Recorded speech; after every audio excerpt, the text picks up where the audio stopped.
alay sa'yo aking lakas.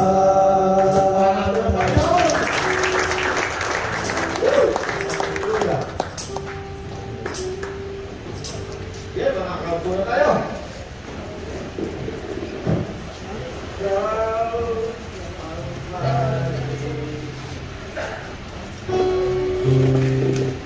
Pakinggan natin ang Panginoon.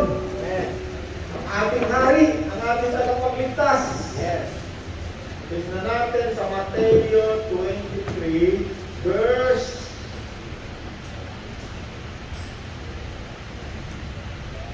15.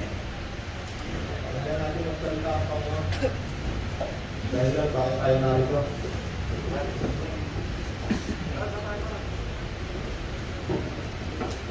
Page 33 po, bagong tipan.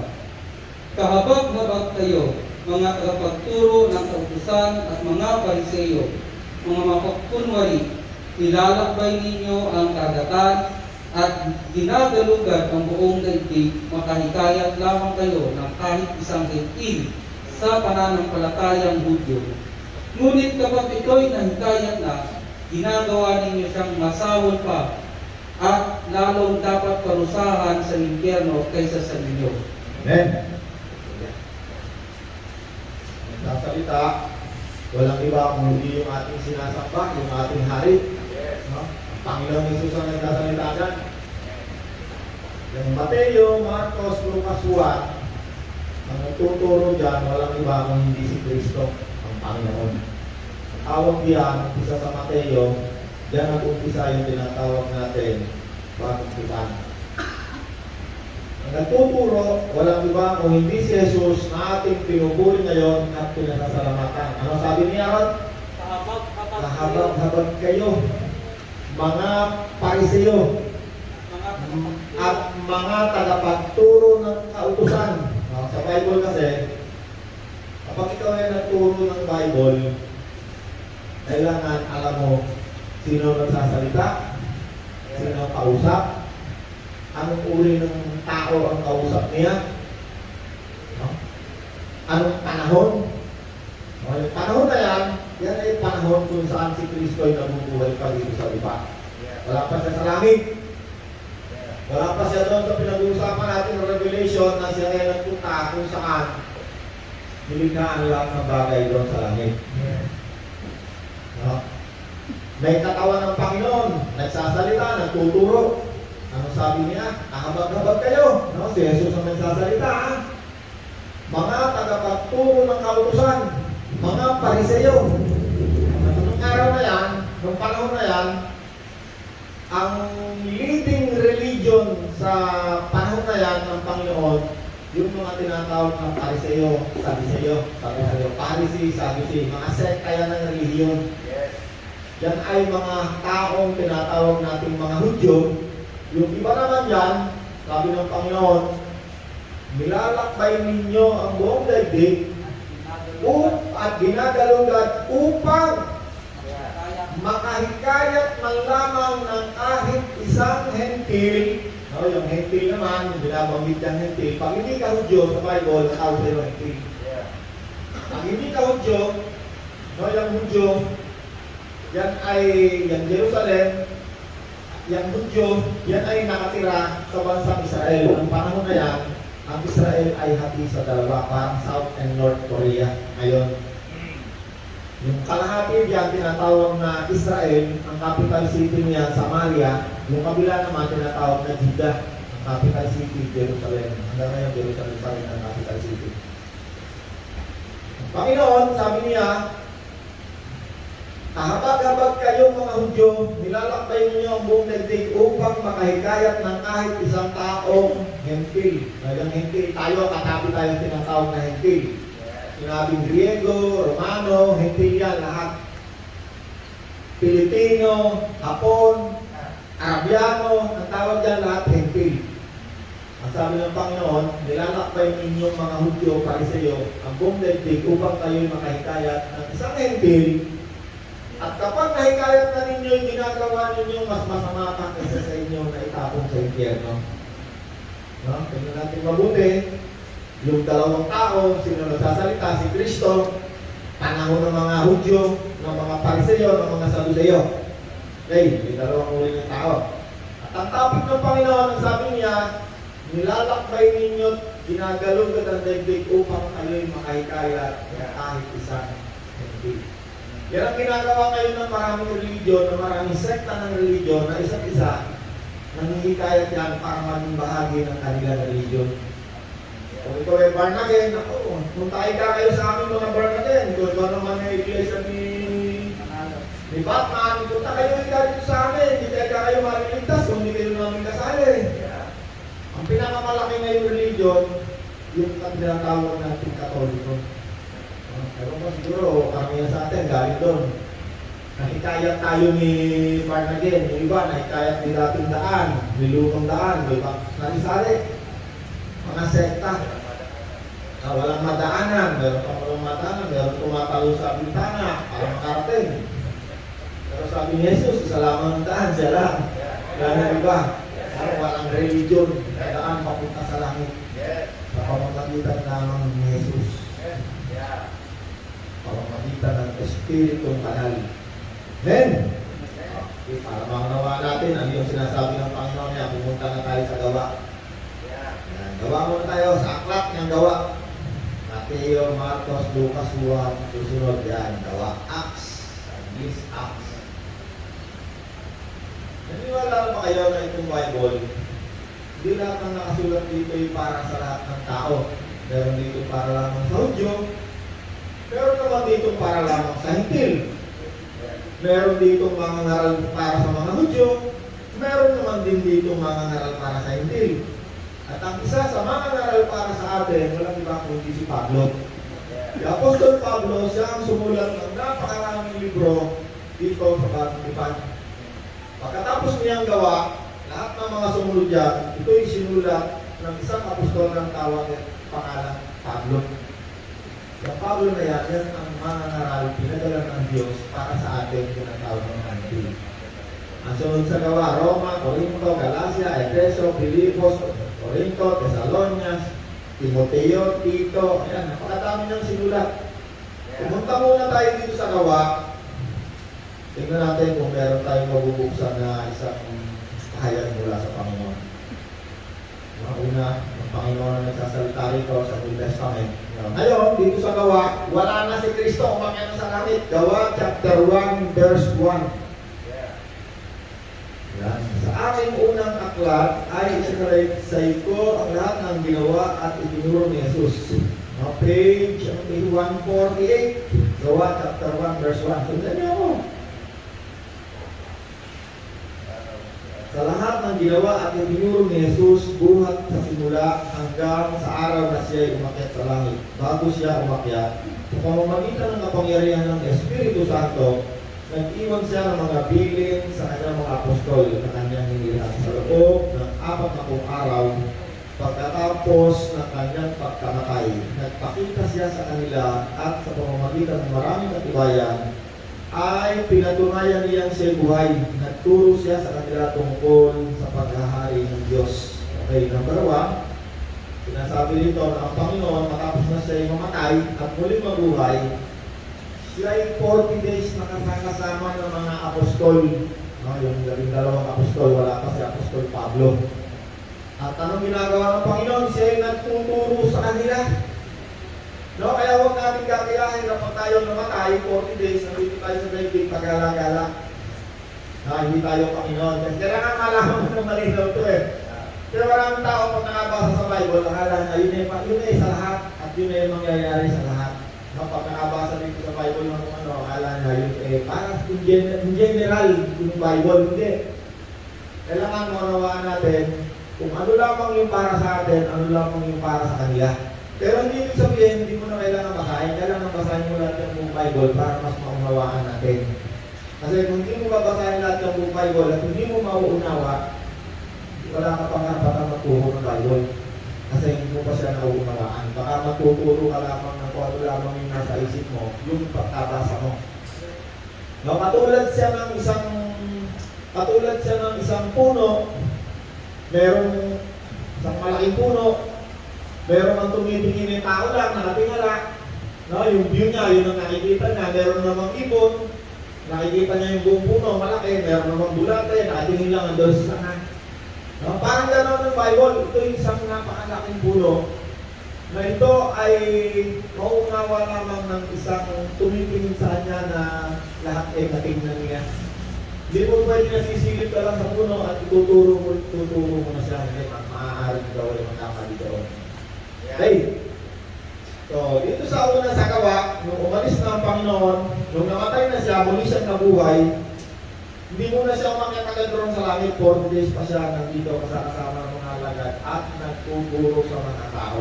No?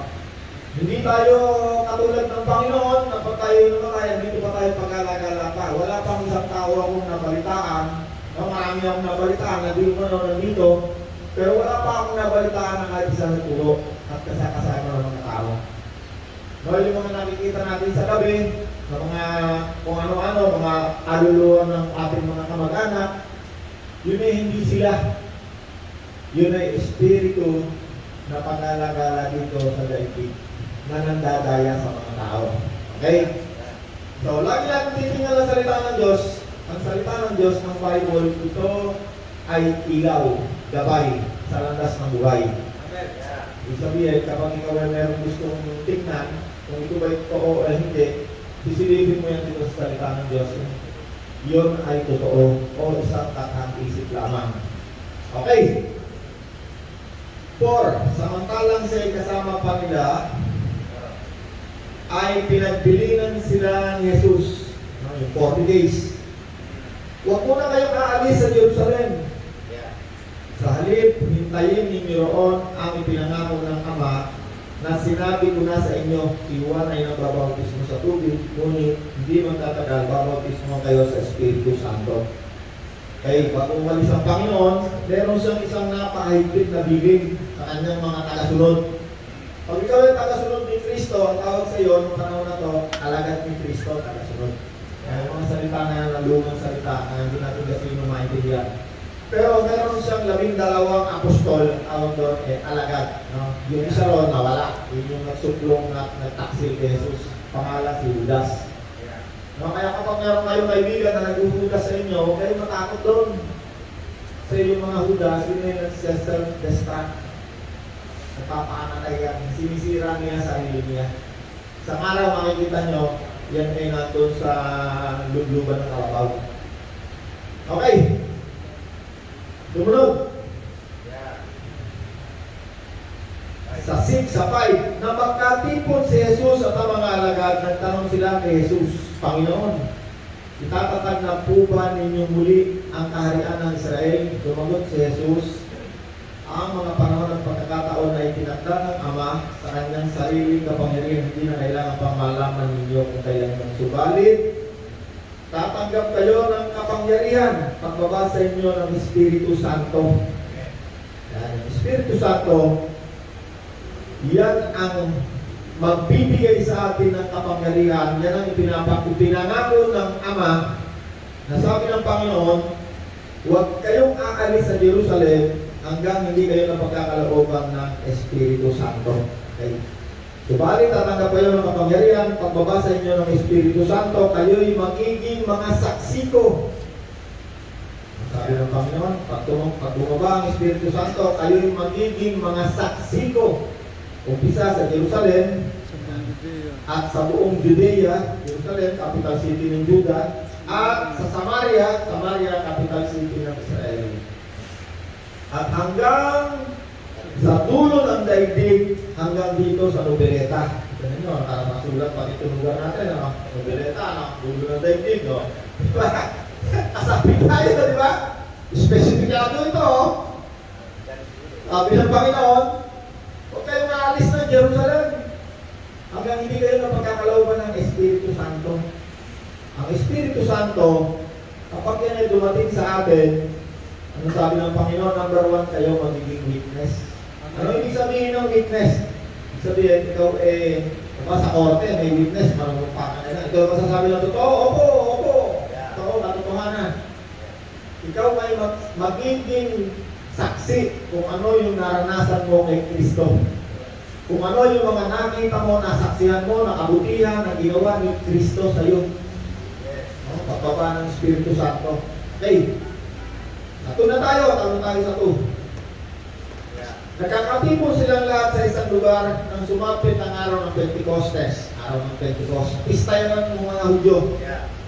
Walang ano may ingay na nagmula sa langit at tulad ng isang ugong na malakas na hangin. At napuno nito ang bahay na kinaroroonan nila. May nakita silang parang mga dilat apoy na dumako sa bawat isa sa kanila. Silang lahat ay napuspos ng Espiritu Santo.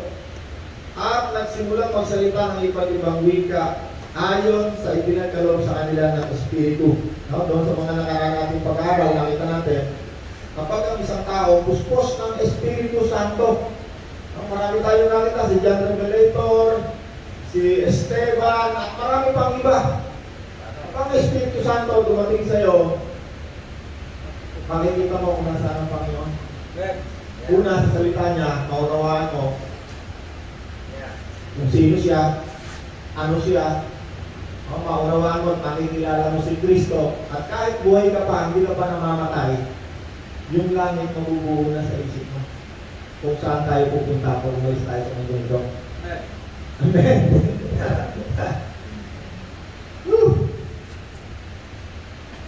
Five, may mga debotong Hudyo doon. Yan, nalabas na ngayon ito mga Hudyo.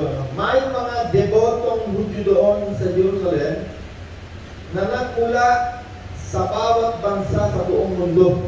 Yan ang tinutukoy ng Panginoon na pinalakbay ninyo ang buong mundo para lamang makahikayat kayo ng mga hentil na magiging kaanib ng inyong religion.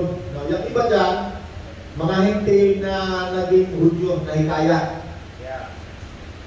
Nang marinig nila ang hugong, nagdatingan ng maraming tao at namangha sila sapagkat nagsasalita mga lagay sa wika ng mga nakikinig. Bakit sila nakakapagsalita sa ating wika? Tayo yung mga taga Partia, Media, Elam, Mesopotamia, Judea, Cappadocia, Ponto, Asia, Arabia, Ehipto, at malapit sa mga bayan ng Syria at mga nagmula sa Roma, mga Hudyo at mga Hentil na nahikayat sa pananampalatayang Hudyo. Ayun na, lumalabas na yung sinabi ng Panginoon, no? Mga Hudyo at mga Hentil nandun sila sa Jerusalem kasi mayroong pista ng Pentecostes, yung mga religion ng Hudyo. Sabi nila, paano sila nakakapagsalita sa ating wika tungkol sa mga kahangahan na ginawa ng Diyos? Okay. Nung ang Espiritu Santo ay dumating, nung unang dumating sa mga tao, no? May nakita silang bilang apoy, bumaba sa bawat isa sa kanila. No? Hindi katulad natin, wala na tayo nakikita ngayon bilang apoy. Wala na tayo maganap nun. Kasi itong mga tao ito yung mga tao na kasama ng Panginoon noong panahon na ang Panginoon ay nangangaral. Kaya yung Espiritu Santo, sabi ng Panginoon, bago ko umalis o pag-alis ko, sabi ng Panginoon, huwag kayong matakot o maguliga sapagkat pagkakalooban kayo ng Espiritu Santo. Pag ang Espiritu Santo dumating sa mga tao ito, yung kanilang sinasalita ay mga kahangahan yung ginawa ng Diyos. Kaya na, nag-witness agad yung mga tao, no? Ano yung kanilang sinasalita? Mga bagay na kahanga-hanga na ginawa ng Diyos. Hindi tungkol sa politika, hindi tungkol sa kung ano-anong bagay. Dumating ang Espiritu Santo sa iyo, ang una mong makikita ay mga kahanga-hangang ginawa ng Diyos. Basa mo ng Bible, makikita mo sa sarili mo dito. Maunawaan mo gaano mabuti ang Diyos, ano ang mga ginagawa ng Diyos sa ibang tao at sa iyo, paano ginawa ng Diyos ang daigdig. No? Yan ang unang-unang makikita mo pag pinanggap mo si Kristo. Hindi mo makikita yung bilang apoy. Wala ka nang makikita ngayon. Although sabi ng iba, mayroon pa rin silang mga. Pero sa akin, sa 30 years kong pagiging Kristiyano, wala kang nabalitaan na may bilang apoy pa ang bagay. Sapagkat ang isang tao, pag tumanggap kay Kristo, yung ipinangakong Espiritu Santo sa lahat ng tao, darating sa'yo, hindi mo na makikita. Ang katibayan lang na ikaw ay may Espiritu Santo, number 1, ikaw ay dating masama, magbabago. Magiging mabuti ka mukha ng Diyos. Kamukha ni Kristo na kamukha ng Diyos. Yun ang patunay. Number one, magiging witness ka. Makikita mo yung mga kahangahangan ginawa ng Diyos. Pati nature, pagtingin mo sa bituin, sa ulap, lahat na makikita mo lahat ng ginawa ng Diyos. At dahil doon, sa kabutihan at kahangahangan ginawa ng Diyos, ikaw ay dadalahin niya sa pagsisisi at pagkalipod sa kasamaan at ikaw ay magiging mabuti. Kasi yung Espiritu ng Diyos, yan ang nagpapaunawa sa atin. Yung mga bagay na hindi natin kayang unawain nung wala ang Diyos sa atin, pag tinanggap mo si Jesus, nagsisi sa kasalanan, tumalikod, naligtas. Ligtas na, no? Walang bayad. Hindi mo kailangan bayaran. Hindi katulad nung pag ang Panginoon ay bumalik na, bago kang maligtas, kailangan mong patayin. No? May pagkakaiba, kaya alam mo yung mga panahon, ano? Ngayon ang kaligtasan, awa lang, habag. Pagsisisi, tatalikod kay Kristo, ligtas. Nangangaral pa kami ni Kuya Sosre, nangangaral kami ng salita ng Diyos, mga hintil. Pagdating ni Kristo, wala nang hintil mga ngaral. Ang mga ngaral, mga Hudyo na. Pero sa mga panahon ito, walang Hudyo na nangaral, pag-isa-isa lang. Pagpunta ka ron sa Israel, pangaral mo si Kristo, ang tawag sa atin mga bogus religion. Yung Christianity sa kanila ngayon, kaya hindi nila tinatanggap. Okay, balik ulit tayo dito sa panahon ng Panginoon, no? Kakaalis na ng Panginoon. Sabi ng Panginoon, kung siya'y nabubuhay, dapat kapag kayo mga hindi, kayo mga Hudyo. Nilalakbay ninyo mga buong daigdig para lamang kayo mga hikayat ng kahit isang hintil para maging mananampalatayang Hudyo. No? Maraming uri ng mananampalatayang Hudyo, Judaismo, Pariseo, Saduceo. Sa panahon ito ngayon, hindi natin wala na yung Pariseo, Saduceo. Judaismo na lang, iba-iba ng sekta ngayon. Noong panahon ng Panginoon, maraming uri ng religion. Ang leading, Pariseo, Saduceo, merong Herodian, merong Hellenista. Lahat yan ay, ang gamit niya, yung Old Law of Moses. Lahat yan ay nandun sa Bible na lumang tipan yan ang ginagalang yan. Ginawa ba tayo? Tundan nyo lang, para ito kasi ang isang pundasyon, paano mo makuha ng malinaw ang Bible. Okay.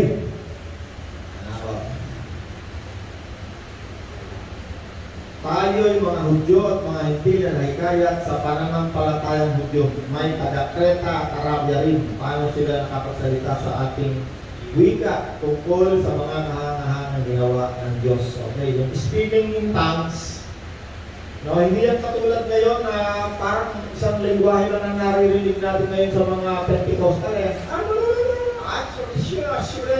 Mga ganun na eh. Wala namang wika na naririnig eh. No? Yung speaking in tongues na tunay, yun eh tunay na wika. At yun eh may silbi lamang kapag may taong nakakaunawa nung yung sinasalita.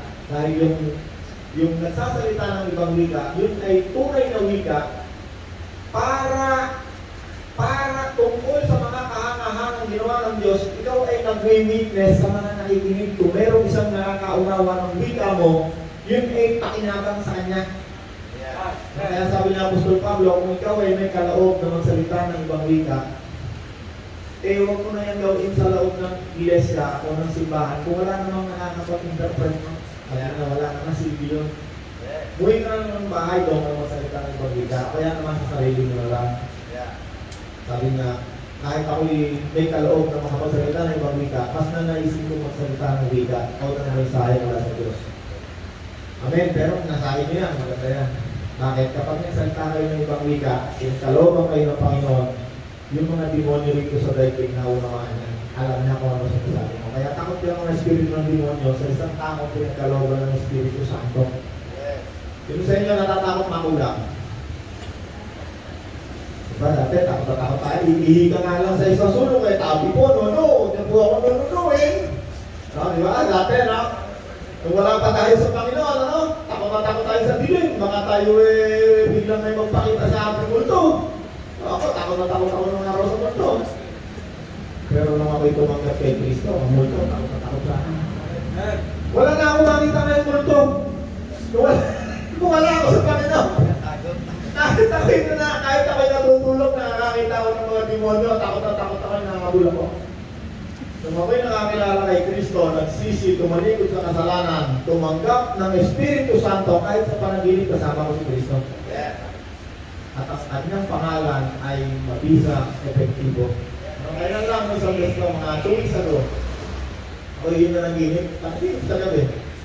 Nagdadrive ako, sabi ako may nakatulog sa pagmamaneho, di ako magising. Hindi na ako. Ay, hindi ko alam mo nagagawin ko. Ay, in Jesus' name! Alam ko yan binabahagi sa inyo, marami sa inyo, kapag gabi, tinatakot kayo ng demonyo. Gamitin niyo ang pangalan ng Panginoon niyo. Gamitin niyo ang pangalan ng tinanggap ninyong Panginoon, si Kristo. Kapag kayo may sakit, o kaya yung pamilya niyo, anak niyo may sakit, kung sino sa inyo tumanggap na kay Kristo, nasa kamay niya. Yung kamay niyo na yan, patong niyo sa anak niyo, sa katawan ng anak niyo. Libre na kayo sa ospital. Ang anak ko 5. Wala kahit isang na ospital. Tatandaan ko, ito lang isa, kailan lang. Wala akong pambayad sa ospital. Kasi sa tamak na ang utang ko, hindi ko alam paano ko babayaran. Hindi ko na dinadala sa ospital. Nung nalaman ko na ang isang taong tumanggap kay Kristo, ipinagkalooban ng kapangyarihan. Yan tinatawag niya na kapangyarihan. Pag dumating ang Espiritu Santo, pag tinanggap mo si Kristo, ang isa sa kapangyarihan na yan, no, ang unad yan, kapangyarihan na ikaw ay lumayo sa kasamaan. Number 2, kapangyarihan sa loob ng iyong katawan, literal na kapangyarihan para magpalayas ng mga demonyo. Yumurak sa kapangyarihan ng demonyo, takakan ng mga espiritu ng mga demonyo, yan ay isa sa kapangyarihan na dapat malaman ng isang tao tumanggap kay Kristo. Sino sa inyo tumanggap kay Kristo? Sino sa inyo? Kasi lahat ng tao, pag pinalok mo si Kristo, wala kong maayaw. Sino sa inyo may gusto ng buhay na walang hanggan, na masaka ng buhay, galing sa Diyos, wala kong maayaw. Sino ba naman aayaw, Ron? Wala namang aayaw sa buhay na walang hanggan at buhay na masagana, masaya, wala. Alam niyo ang requirement sa pagtanggap kay Kristo at pagtanggap sa buhay na walang hanggan at masagana. Number 1, sa Mateo, unang pangaral ng Panginoon, pagsisilang, talikuran, ang kasalanan. Ibig sabihin, kailangan mo munang magpapasya. Kailangan mo munang makita sa iyong sarili na ikaw ay isang taong makasalanan. Marami nagsasabi, ako naman ay mabait sa nanay ko. Kasi numalingan ako, number 1 na kasalanan. Ang pagtanggap kay Kristo, mayroong requirement, number 1, kailangan magpapasya ka, pipigilan ang kasalanan. Ibig sabihin ng pagpapasya, hindi mo pa inaayawan, magpapasya pa lang kasi yun yung beginning ng pagiging Kristiyano mo. Ako lang ngayon, hindi mo na ito gagawin, pero hindi mo alam kung pagkalikod mo, gagawin mo pa o hindi mo pa gagawin. Ang mahalaga, nagpasya ka na. Ayaw mo na. At sampulin ko si Kuya Edwin, kunwari. Kuya Edwin, ang weakness nito, sabong. No? Sabong lang. Ako naman, gano'n din ako Hindi lang sabong. Pag si Kristo tinanggap mo, diyan sa upuan na yan, kung kailan mo nakilala si Kristo, magpapasya ka. Kung ikaw ay babaero, kung ikaw ay nagtitinda ng droga at nagdodroga ka, yung oras na yun, bago mo tatanggapin si Kristo, ikaw ay hihingi ng tawad kay Kristo. Ikaw ay magpapasya, Panginoon, ayaw ko na po nito. Awarin mo ko. Yun, pag yun ay ginawa mo, tinanggap mo si Kristo, ang Espiritu Santo. No? Yung Espiritu mabuti, papasok yun sa katawan mo. Yung Espiritu yun na Santo, yun ang tutulong sa iyo. Pag alis mo sa upuan mo, yan ang tutulong sa iyo para ikaw makawala doon sa mga kasalanan na hindi mo makawala. Wala namang kasalanan na kaya mong talikuran sa sarili mo lang. Hindi mo kaya. Kung ikaw ay babaero, hindi mo yan mawawala. Mawawala lang yan pag ikaw nagpasya, ayaw na. Panginoon, tulungan mo ako. Ayun. Then ngayon kikilos ang Diyos. Kung ikaw ay sabongero, pasumar kayo, sabong lang kayo din. Ubus na pera mo, alam mo, pag uwi mo, tayo, hindi mo mapigilan sarili mo. Bakit? Napakasarap pa yan mo. Lahat ng kasalanan, masarap yan sa katawang laman. Pero ang dulot niyan, dilubyo. Sakit, kahirapan, lahat ng ayaw mo yan ang dulot ng kasalanan. Kahit yan ay kasinungalingan, napakasama. Titignan mo ikaw kaya lukuhin ng asawa mo, pakuwi mo, hani sa magaling, wala, dito lang ako sa bahay. Yung pala, pag-alis mo kung saan pala nagpuntat na, no? Kasalanan sinungalingan. Isa yan sa napakasakit na kasalanan. Okay. Kala ba ako? 6. Okay. So, tatalo na ako para mabilis. Pumunta na tayo sa Gawa 15 verse 1. Okay. Gawa 15. Ayan. Pero bago yung 15, pag kaya na tinuloy-tuloy mong basahin, makikita mo, una nangangaral si Pedro hanggang sa itong si Pablo.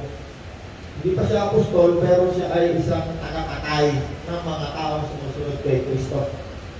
Eh siguro, nakita ng Panginoon, talaga itong Pablo na ito sobrang sama na ito Itong si Pablo, personal na tinawag ng Panginoon. Pablo, mula ngayon, ikaw ngayon ay gagamitin ko para mangaral sa mga hindi. Yan. Acts 15 verse 1. Yan na, nangaral na si Pablo, tapos nagpunta na siya sa mga hindi. Okay, 15 verse 5 muna. 15 verse 5. Simon, Acts 15:5. Page 168. Ngunit tumayo naman ang ilang mananampalataya kabilang sa pangkat ng mga Pariseo at kanilang sinabi, kailangan tuliin at utusang tumupad sa utusan ni Moses ang mga higpit na sumasampalataya. Okay. Nung umalis ang Panginoon, mangaral muna siya sa mga Hudyo. Mga Hudyo lang muna, hindi pa tayo kasali. Nung dumating ang Panginoon hanggang sa Sebones, bumaba ang Espiritu Santo, hindi pa tayo kasali nun. Basahin nyo lang buo yan, mga pala. Hanggang dumating kayo sa 15, dumating na ngayon yung mga hintil na kasali na ngayon na tumanggap ng mabuting balita at sumampalataya na kay Kristo. Ito.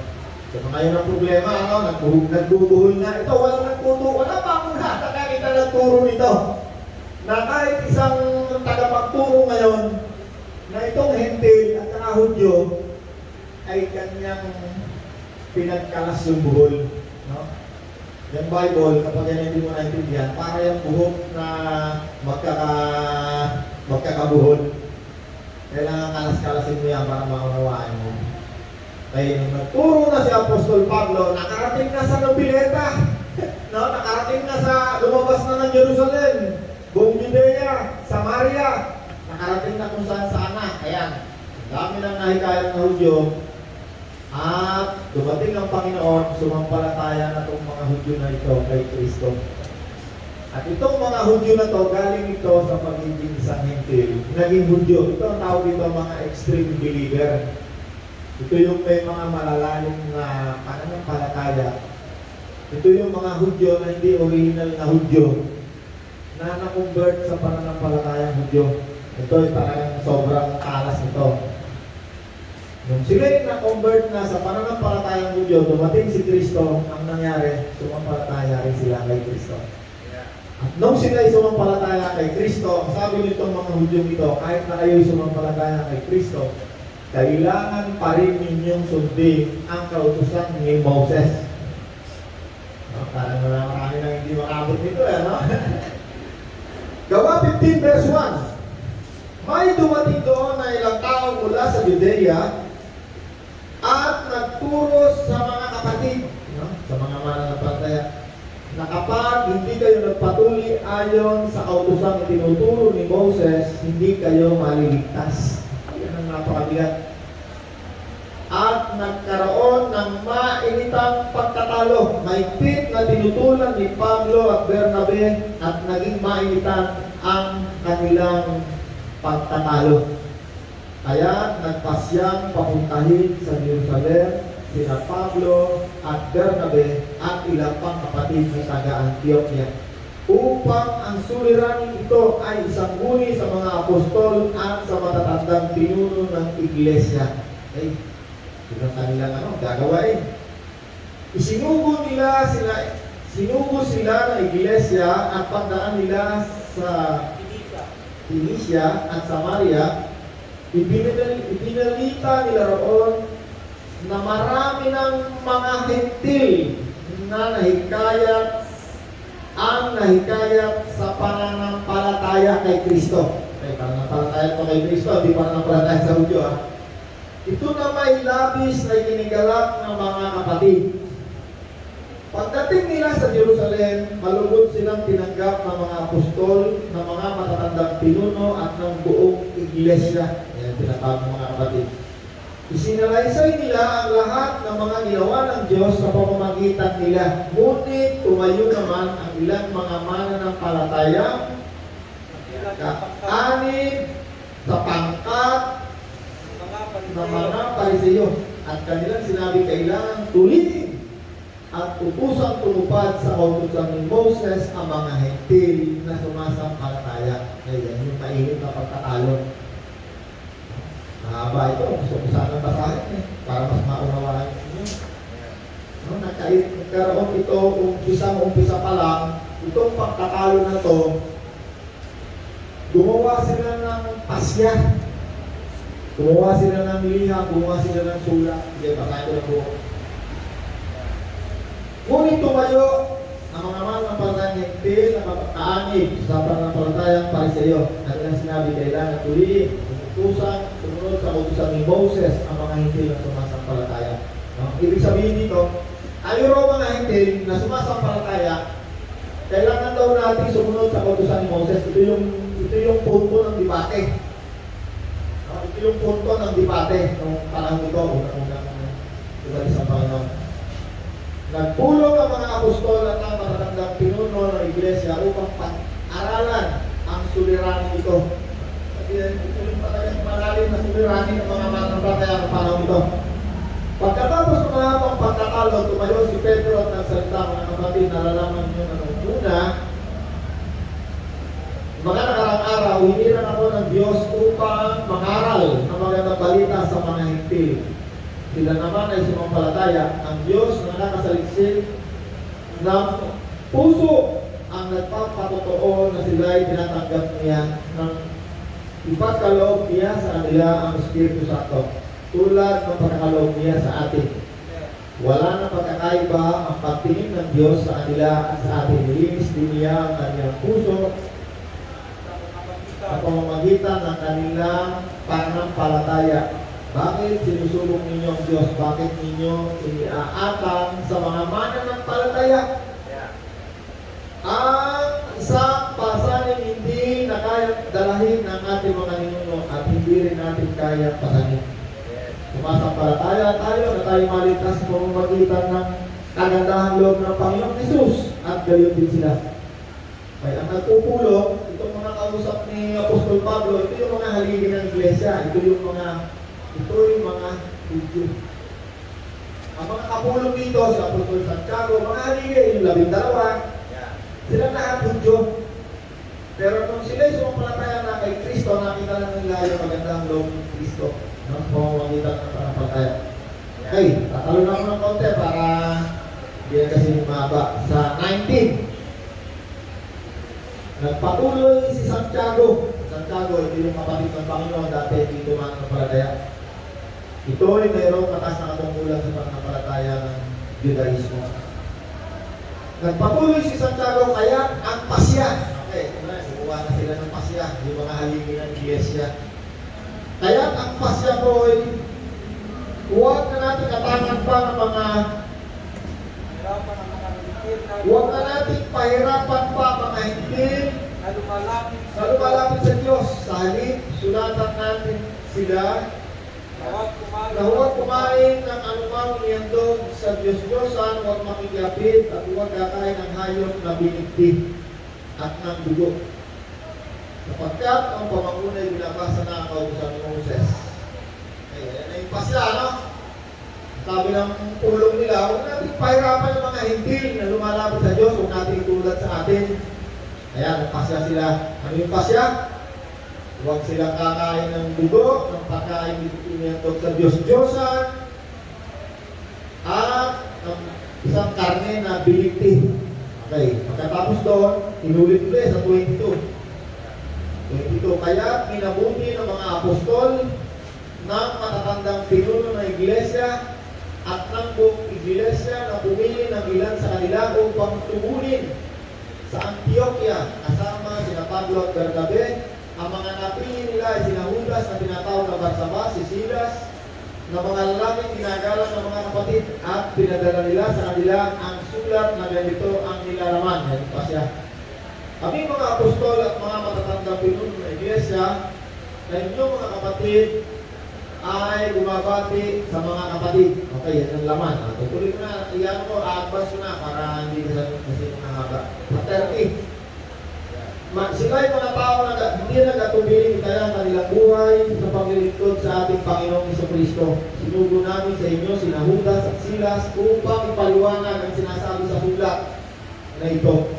Sapagkat minabuti namin at ng Espiritu Santo, sa pagpapasya nila kasama nila ang Espiritu Santo, na huwag na kayong atangan pa ng iba pang pasanin maliban sa mga bagay na ito na talagang kailangan. Huwag kayong kakain ng anumang nihandog sa Diyos-Diyosan, sa mga Diyos-Diyosan ng dugo at ng hayop na binigti, at huwag kayong makikiapid. Layuan ninyo ang mga iyan para sa ikabubuti ninyo kaalam. Okay, yun din yung pasya, yung ulit-ulit, Tapos sunod, at pinalakad nila ang mga sugo.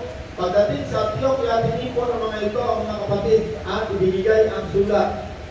Yan sulat, yan yung pasya sa Hintil at saka Hudyo.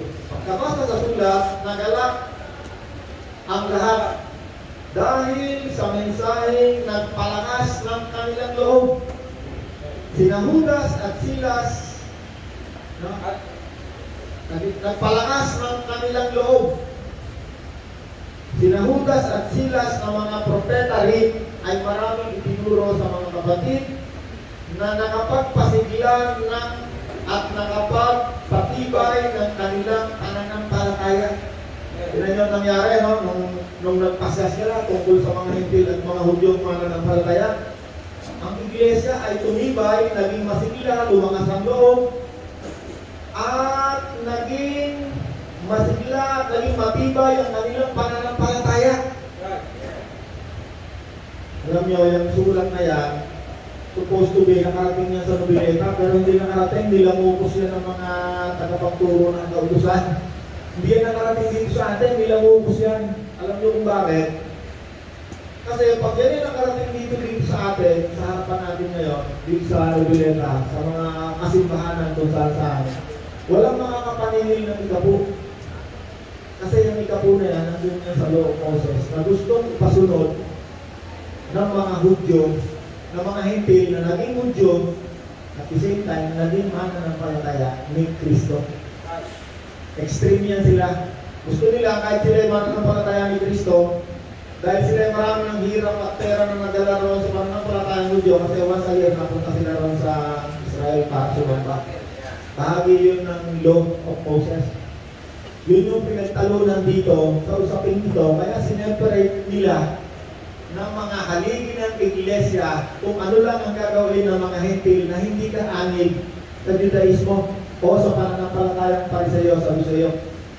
Ano lang ang gagawin? Nagpasya sila, kayo mga Hintil na sumasampalataya kay Kristo, huwag na ninyong sundin ang law. Yung pasya na yan, dinala yan ng Apostol Pablo dito sa lahat ng sinulat niya sa New Testament, dala-dala niya yung sulat na yan. Sineseparate niya dyan, sinong Hintil, sinong Hudyo, sinong pananampalataya, sinong grace. Okay. Inulit-ulit ni Apostol Pablo yan. 16 verse 3. Sa bawat lungsod, gawas, 16, dala-dala niya yung pasya ng matatanda at haligi ng iglesia at ng Espiritu Santo. Sa bawat lungsod na kanilang dalawin, ipinapaalam nila sa mga kapatid ang pasya ng mga apostol at mga pinuno ng iglesia sa Jerusalem at iniuutos na sundin iyon. Kaya tumibay ang pananampalataya ng mga kaanib ng mga iglesia at araw-araw ay nagdadagdagan ang kanilang bilang. Kita ninyo, dala-dala yung sulat, pinapaliwanag ni Pablo. Okay, meron pa yan. Dala-dala yan ni Pablo hanggang dito sa Gawa 21. Gawa 21. Basahin ko lang para mas maunawaan. Gawa 21:20. Okay. Itong Gawa 21:20, itong si Apostol Pablo, pupunta na ng Jerusalem, huling pangangaral na niya nito. Pagpunta niya ng Jerusalem, siya ay huhulihin na at dadalahin na siya sa Roma para patayin. Gawa 21:20. Nang marinig nila ito, sila ay nagpuri sa Diyos sa kanilang sinabi kay Pablo, alam mo kapatid, may ilang libo na ang mga Hudyo na nananalig kay Jesus. Silang lahat ay masigasig sa pagtupad sa kautusan. Okay. Number 1, Hudyo, masigasig sa pagtupad sa kautusan. Tama lang kasi sila Hudyo. May nakapagbalita sa kanila na itinuturo mo raw Pablo sa lahat ng Hudyo na naninirahan sa mga bansang Hentil. Ito yung mga kung saan sa parte ng mundo. Ito yung mga Hentil na convert sa Judaismo. Itinuturo mo raw sa lahat ng mga Hudyo na naninirahan sa mga bansang Hentil na tumalikod sa kautusan ni Moses. At sinasabi mo raw na huwag na nilang tuliin ang kanilang mga anak ni sundin ang kaugalian ng mga Hudyo. Okay. Ang akala nitong mga Hudyo ito, yung mga Hudyo sinasabay ni Pablo, pero sa totoo hindi. Okay, sumunod, 22. Ano ngayon ang nararapat natin gawin? Tiyak na mababalitaan nila, dumating ka dito. Ito ang gawin mo. Mayroon ditong 4 na lalaking may panata ayon sa kawalian ng Hudyo. Isama mo sila. Tuparin ninyo ang paglilinis ayon sa kautusan ni Moses. At ikaw na bahala na maggastos at nang sa gayon papaahitan ang kanilang ulo at sa ganitong paraan ganitong paraan ay malalaman ang lahat na hindi totoo ang balita tungkol sa iyo kundi sinusunod mo pa rin ang kautusan ni Moses. Bakit? Si Pablo ay isang Hudyo. Okay? Iba yung Hudyo, iba yung Hentil. Pag nangangaral si Pablo sa mga Hentil, sabi niya, huwag niyo na sundin ang kautusan ni Moses. Okay, ito pa. Tungkol naman sa mga mananampalatayang Hentil, nagpadala na kami ng liham. Ito pa rin yung sulat na pinag-usapan doon sa Pasya. Nagpadala na kami ng liham sa kanila kung saan sinabi namin ang aming pasya. Sinabi namin huwag silang kakain ng anumang inihandog sa Diyos-Diyosan, huwag kakain ng dugo at ng hayop na binigpit, huwag makikiapit. Okay, yun din, parehas din, no? Binasa yung sulat, okay. Pagkatapos ng gawa, eto na, si Pablo ay umalis na, nagpunta na siya ng kung saan-saan. Nagpunta na siya ng Roma, nagpunta siya kung saan-saan, no? Nangaral na siya. Itong unang-una na sinulat ni Pablo, punta tayo sa Roma, chapter 2, verse, basahin niya ha, 12. Lahat na sinulat ni Pablo, dala-dala niya yung sulat. Ayan na, sineseparate ka lahat yan. Roma 2:12. Ang mga Hentil ay walang kautusan ni Moses. Kalinaw-linaw na. Hindi naman kailangan pagtalunan na ano. Yan yung pinagpasyahan noong unang-unang pagkakatulo ng mga mananampalataya. Ang mga Hentil ay wala ng kautusan ni Moses. Sila ay nagkakasala at paparusahan ng hindi batay sa kautusan. Ang mga Hudyo ay mayroong kautusan. Sila ay nagkakasala at hahatulan batay sa kautusan. Sapagkat hindi ang mga nakikinig sa kautusan, kundi ang mga sumusunod dito, ang siyang pawawalang sala ng Diyos.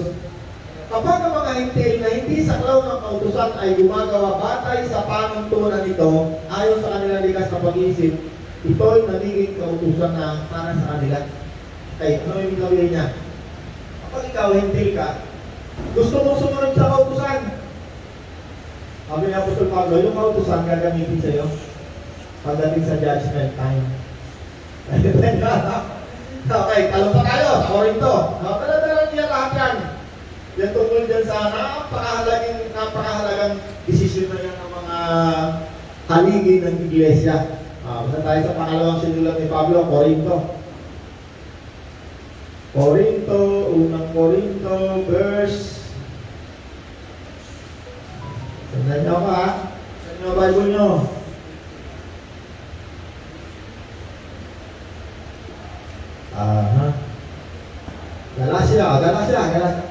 Galatia. Parating ako ng Galatia. Galacia.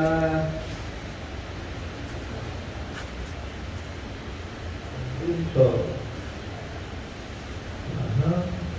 Galacia. Ayan. Oras na ron? 8 na po. 8 na. Konti na lang. 9. 1-9. Okay. Dalawang Korinto, Grace, and Green. Natawan na natin na.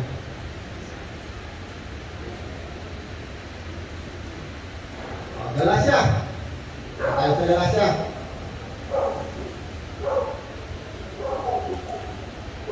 Galacia 1:15. Galacia 2:15. Galacia 2:15.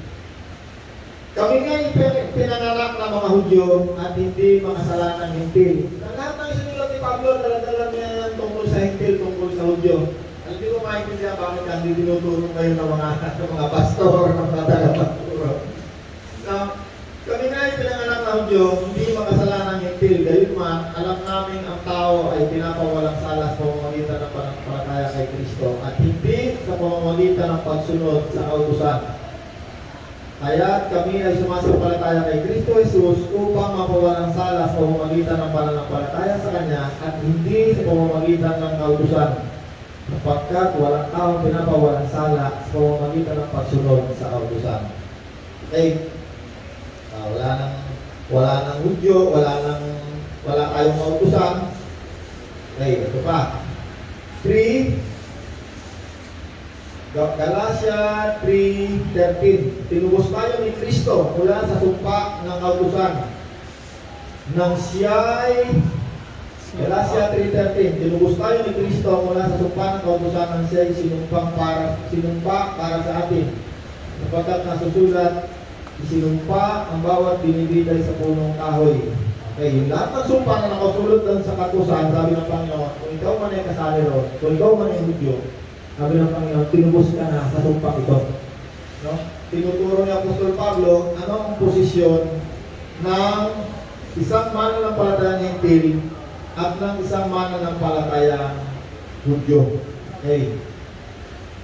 Kung pinapatnubayan ka ng Galacia 5:6, sinasabi ko sa inyo, mabuhay kayo ayon sa Espiritu at hindi ninyo pagbibigyan ng mga pagnanasa ng laman, sapagkat ang mga pagnanasa ng laman ay laban sa kagustuhan ng Espiritu at ang kagustuhan ng Espiritu ay laban sa pagnanasa ng laman. Magkalaban ang dalawang ito, kaya napipigilan kayo sa paggawa ng nais ninyong gawin. Kung pinapatnubayan kayo ng Espiritu, wala na kayo sa ilalim ng kautusan.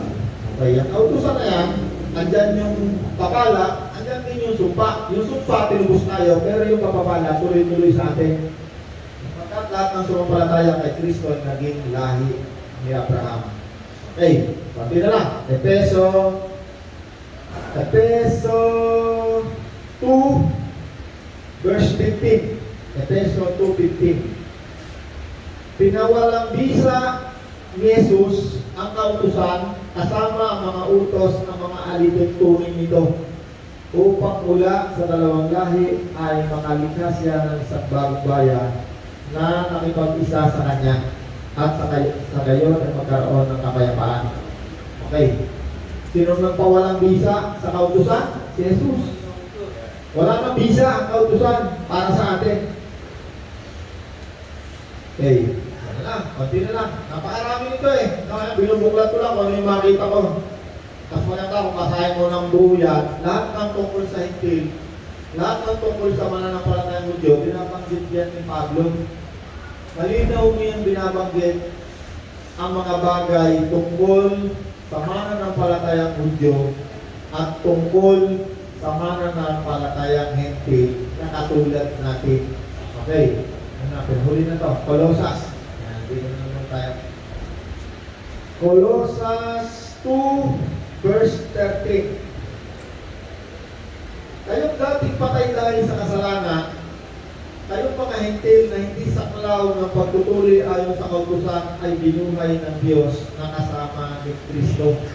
Pinatawad ang ating mga kasalanan at piniwalang bisa ang lahat ng naisulat na alituntunin laban sa atin. pati ang mga pananaguta kaugnay. Marami dyan. Lahat ng sinulat ni Pablo, yan ay una niyang sineseparate Judyo Hintil. Okay. Ito na, isa pa. Colossus chapter 3 verse 9. Huwag kayong magsisinungaling sa isa't isa sapagkat hinubad na ninyo ang dati ninyong pagkatao pati ang mga gawa nito.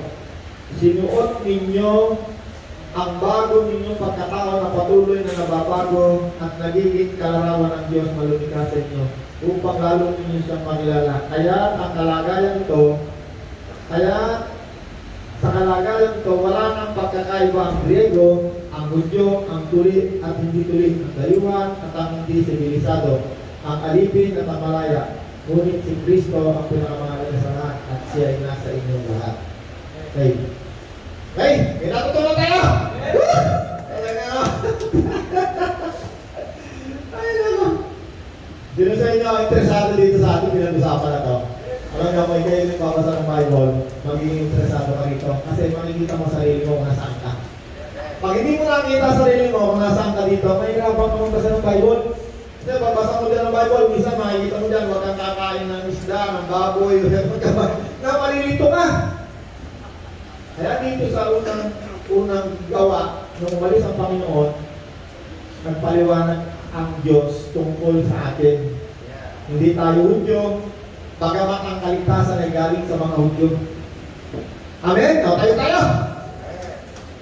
Ikaw ang hari at tagapagligtas, panalo mong pangalan, aking tiyataman, Panginoong Jesus, aking Diyos, naalay ko sa iyo aking O Diyos na mabuti, maraming po salamat. Sinasampakan namin sa umagang ito. Nawa po ang mga salapin ito ay magamit sa mga nangangailangan. Salamat po sa iyong kabutihan sa tanging pangalan ni Jesus. Amen. Amen.